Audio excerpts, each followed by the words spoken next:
Hey everybody, how's it going? Yes, today is Friday, and I don't do these, but I need. I think it's Saturday. I don't know, whatever day it is.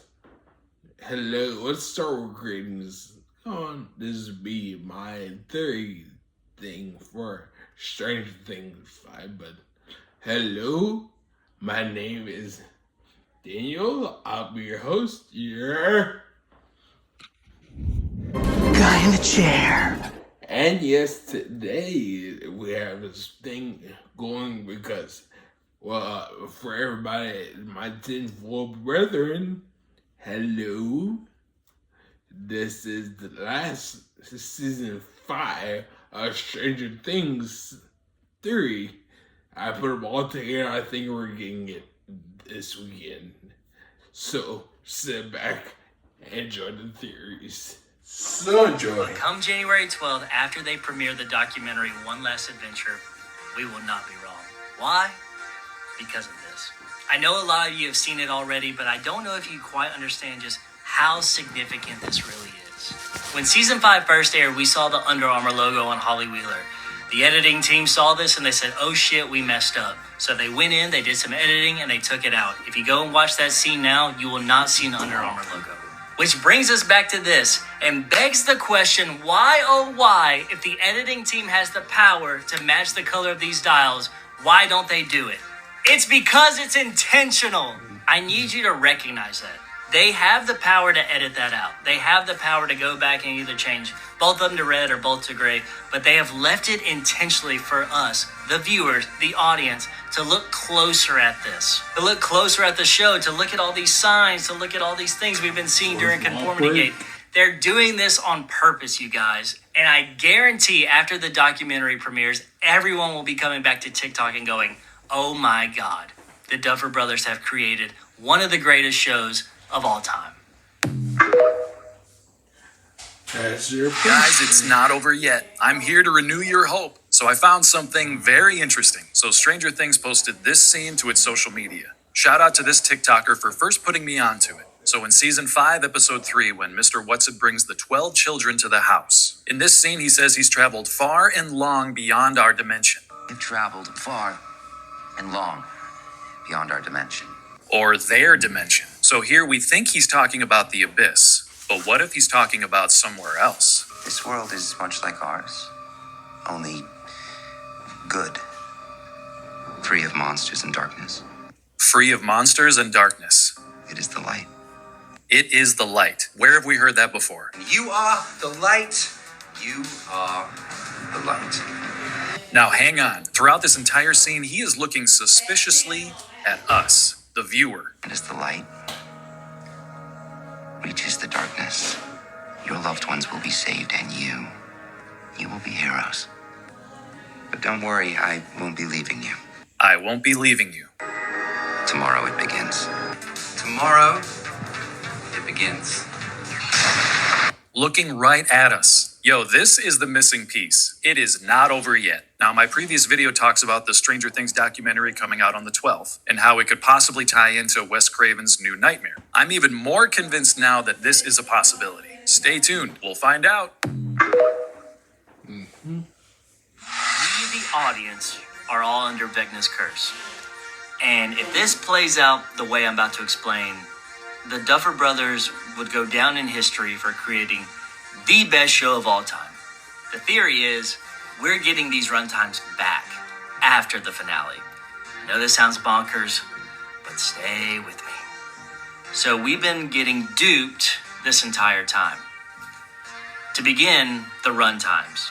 These runtimes came out before Volume 1 was released. They had all these, and they're pretty significant. They're 2 hours plus, a lot of these episodes. Well, when we watched Volume 1 and 2, they were cut down by a lot, like big time. But the gag is, these events actually happen. But the cut gate, they took these scenes away because, it's too much runtime, it's not essential to the story. That's baloney.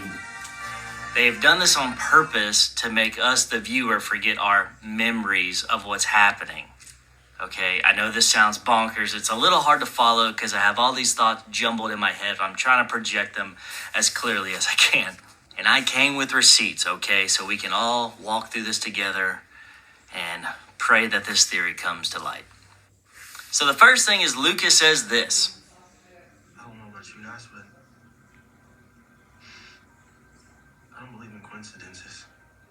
And it's not that he says that. The way they have it filmed is that he's breaking the fourth wall, like he's talking to the audience. So that's big. In the show, it's angled to look like he's talking to Nancy, but he looks pretty direct to camera right there. So that's number one. Number two is the whole thing of the color changing from gray to red with the voltage meter at the squawk. That's a big thing. And to follow that, Holly at the merry-go-round, when she says, that's not the right color, that should be yellow. Things are changing differently because Vecna is projecting different things in front of our eyes for the viewer to analyze, to be like, wait, that's wrong. That's why Volume 2 has felt so like Volume 1 was kick-ass, and Volume 2 has been just so like lackluster. But rewatching it, I'm catching all these things, and it's like, could they really do this? Like, this big change. The other thing is, Will says, we love biking to Melville's to get malted milkshakes. But Melville's is a general store or a general hardware store, what have you. It was a diner back in the 50s when Henry Creel was a kid. So that's Vecna coming in and mixing things up, and no one's really saying anything. They're just kind of smiling and nodding like, oh, whatever kind of thing. But things are getting mixed up intentionally to fool us, the viewers. So the big theory, to wrap it all up, which I know it's been a lot and it's kind of hard to follow, like I mentioned, but I'm trying here. We would get these runtimes back. After the finale, after everything's said and done, something pinnacle will happen in the finale, obviously. But something essential to these memories being restored. Because these memories have happened in Stranger Things in the timeline. We just haven't seen them because the scenes were cut. So, after the finale, Netflix will go back, Stranger Things will go back and restore these runtimes for Season 5, Volume 1, Volume 2. If the Duffer Brothers pulled this off, this feat in writing, it would go down in history. I don't know any show that could beat this because it's so bonkers. I have never seen an idea this complex due to everyone on TikTok. But the thing is, it just has to happen for it to be the greatest show of all time. Otherwise, this is all pishy caca, and we'll just hope for the best. But I just wanted to get this theory out before the finale. This theory is everywhere. I'm not the originator of it, but I just wanted to speak my thoughts on it because it is so wild. And if it happens, man, I know I sound like a broken record, but it is just something that I just have to have now. My conformity gate upside down countdown theory has now held strong for a third day in a row. Earlier today, the Stranger Things Instagram posted their sizzle reel for episode 7. Yesterday, they posted a sizzle reel for episode 6, and the day before that, they dropped the first sizzle reel for episode 5. That was actually the day we initially assumed that the secret episode 9 finale would drop. A day after Jamie Campbell Bower mentioned on Jimmy Fallon. Tomorrow, it begins. But he didn't mean the finale. He meant the countdown, or in this case, a count up. If the theory holds, tomorrow we'll see the sizzle reel for episode 8, leading us into Sunday for episode 9, the secret finale. On my last video, someone made an interesting observation. January 11th is written as 111, which you could read as 1 versus 11. I also found what could be a new Easter egg I hadn't seen posted yet. As a Swiftie, I know that merch is a great place to look for Easter eggs. We already know about the blacklight flashlight that shows Vecna lives inside the box. A few weeks ago, I purchased a children's golden book of Stranger Things ABCs. And on the page for X, it says, X is what marks the spot, but you might not like what you find. It then hit me. The memorial at the site of the Maxie in the Dreamworld epilogue is shaped like an X. What might we not like to find there? The fact that it's a dream world? Or is it hiding something else sinister inside? We'll find out soon. Who's been controlling the story all along? This is the final Stranger Things theory, let me explain. Nothing's been adding up this season. Weird dialogue choices, strange decisions by characters, everything's fell off. But that's because all of it has been influenced by Vecna. They've been telling us all along. Is this real? Is Vecna messing with us again? We're all trapped. Trapped in Mr. What's-His mind. Everything you see, none of it is real. And now, the most important line. I don't believe in coincidences. Not anymore. A fourth wall break, that is important. We are being told to pay attention. These are not mistakes. Let's move to Will. You are going to be my spy. One last time. We all thought this was to find Max, right? And to an extent, yes it was. But Will was never saved. What if he's still being used by Vecna? What if he's still cursed? Since Will used his powers, all of these weird things have started happening. For example, the Squawk radio tower power crank. In the first scene we see it, it is grey, and now it's changed to red. That doesn't just happen in film. That is definitely not a coincidence. During Shock Jock, Will literally stands like Henry. I don't think that's a coincidence at all. All the moments in Will's coming out scene, I think it's a beautiful scene. It's probably one of the best scenes of the season so far. It's very sweet, but that is not what Vecna wanted. This is Vecna talking, revealing Will's deepest secrets. But how do we know? We like biking to Melvold's for malted milkshakes. I don't think so, buddy. Melvold's is a general goods store. We've seen this multiple times. It doesn't sell milkshakes, but Melvold's was a milkshake place. In fact, it was a diner. A diner in the stage play Stranger Things The First Shadow. This was set way before Will was born. He wouldn't know they had a milkshake place there. But Henry does. He definitely could have gone there. It would fit his time zone, and in fact he did in the show. So why would Will be talking about that? And we like getting lost in the woods and Come on now. Will enjoys getting lost in the woods. That's literally like his worst memory. Henry, on the other hand, Mr. Explorer Scout himself. I wouldn't be surprised if that's something he really enjoys. I don't like girls. We have known this for time. And so has Mike. Mike literally talked about it to him a couple seasons ago. Elle's not stupid. It's not my fault you don't like girls.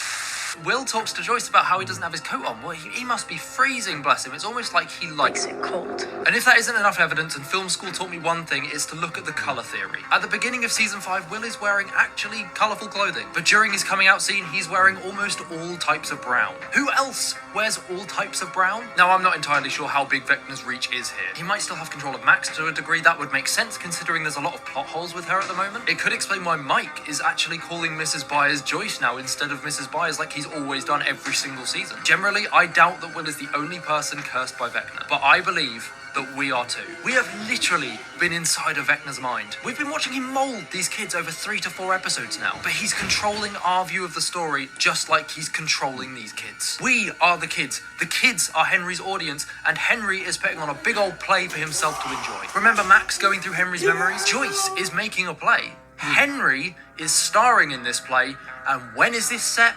November 6th, 1959. This is not a coincidence. Callie, why is she back? The Duffers know that this is the worst rated episode from season 2. It's literally the least popular episode of the entire show. This is probably my loosest string of the theory, but I believe that Callie is in some way, shape or form working with Vecna. It would make sense why she was there in the Upside Down instead of him. Everyone was certain it was going to be Vecna, but no, here's Callie. Her power is literally mental projection. Maybe she has been overriding everything we have been seeing. I mean, she did appear at the end of episode 4, Sorcerer, right in time for episode 5, Shock Jock, where everything seems to be going wrong. Scenes have been cut, weird dialogue choices, bizarre plot holes. I'm not sure where this finale and this theory is going to lead, but stranger things have happened.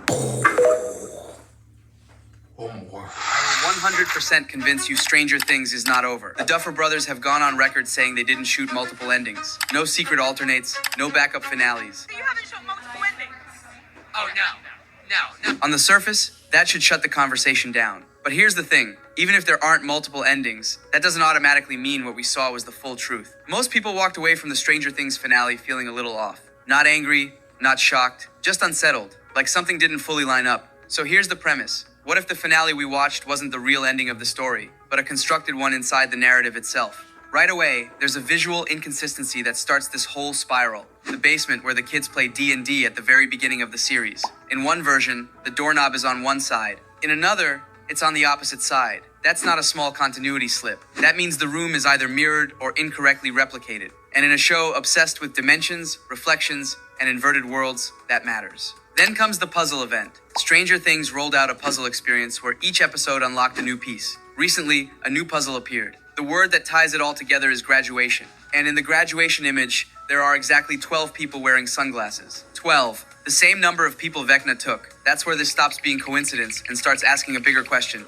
If this isn't just a production mistake, then who is shaping what we're seeing? And more importantly, why does it feel like the finale is presenting a version of reality that doesn't quite add up? That's where the real theory begins. If the ending isn't fully real, then the next question is obvious. Who's responsible? There are two possibilities laid out right in the story. The first is Will. In the end credits, Will is explicitly labeled as an illusionist. That's not throwaway flavor. That's a role. And throughout the entire series, Will has been the character most directly tied to perception, sensing, and distortion. If anyone could still be influenced by the Mind Flayer, it's him, especially if the threat didn't die, but evolved. The second possibility is Mike. Earlier in the series, we're told a rule: X never marks the spot. This season quietly flips that and tells us M marks the spot. At the very end, we see the binders laid out in a specific configuration that literally spells it out. X is a lie. M marks the spot. That's not subtle. It suggests that Mike may be the one receiving or interpreting what we're seeing. Not lying intentionally, but processing something altered. A version of events filtered through a vision,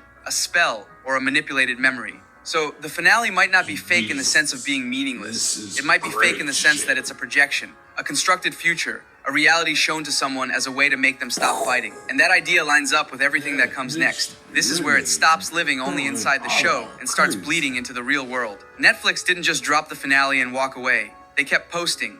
Weird posts, cryptic posts, stuff that doesn't explain itself unless you're already looking for patterns. One of the biggest red flags is the Squawk radio station. They didn't just reference it, they used it. Characters, voices, bits that feel half in-universe and half meta. The hosts themselves aren't random either. Mindy Flair, Vance Goodman. Those names aren't subtle. Mind Flayer, Vecna. That alone should make you pause. Then there's the trailer they dropped with no context. At first glance, it looks harmless. Someone who kind of resembles Joyce. Nothing dramatic. But look closer. In the background, there's a Stranger Things poster. And throughout the entire trailer, reality is warping. People glitch. Time bends. Scenes feel stitched together instead of flowing naturally. That's the key. It doesn't feel like promotion. It feels like distortion. The trailer itself behaves like the world is unstable, like what we're seeing isn't locked in place. And that lines up perfectly with the idea that the finale isn't a clean ending, but a constructed one meant to feel safe, normal, finished. The question isn't whether Netflix would do something.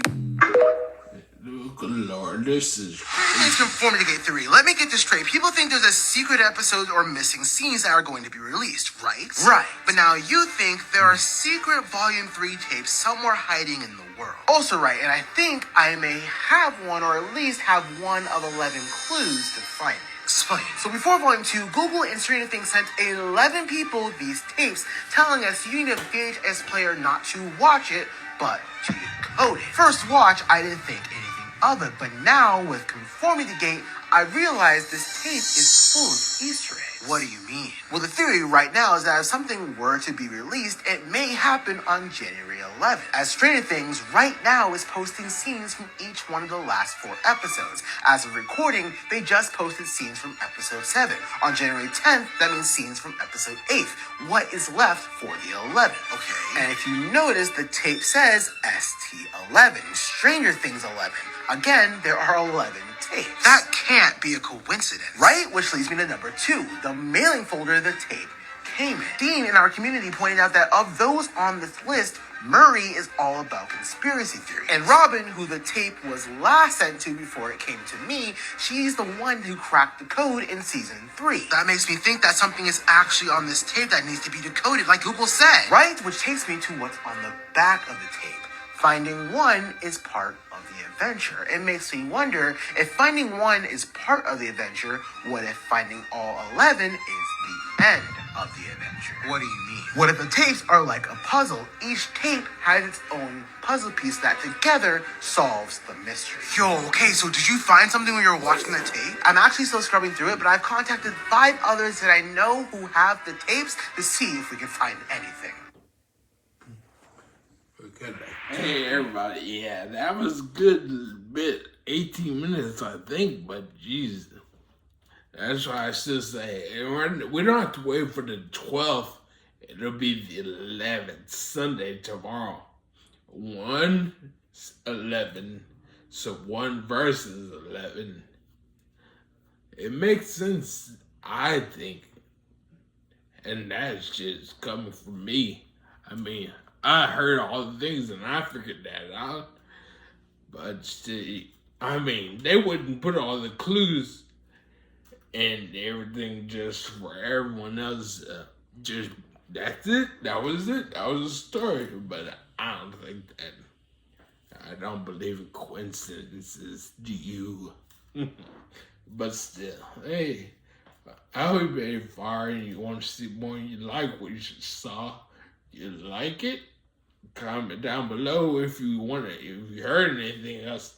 I want to know. And then finally share and subscribe.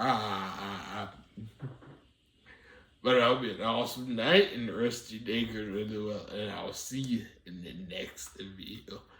Bye.